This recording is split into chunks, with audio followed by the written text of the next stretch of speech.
नमस्कार दर्शक बंधु। प्रथम मास 20 तारिख सुधा मधुबाबू पेंशन योजनार मासिक भत्ता प्रदान करने को सुनिश्चित करने राज्य सरकार निर्देश देइछन्ति।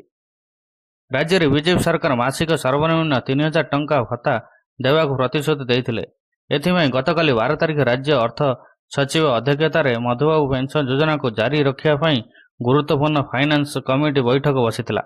सूचना अनुसार राज्य सामाजिक सुरक्षा और भिन्नक्षम सशक्तिकरण विभाग में अतिरिक्त सचिव प्रदीप राउत समस्त जिलापाल को चिठी लिखिथिले।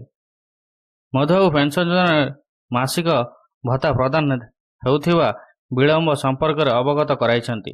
एही मासिक भत्ता प्रति मास 15 तारिख रे जनसेवा दिवस प्रदान करा जाए, किंतु एही भत्ता बंटन एवं प्रति मास शेष सप्ताह पर्यंत चालुथिबा सरकार नजर को आसीछि।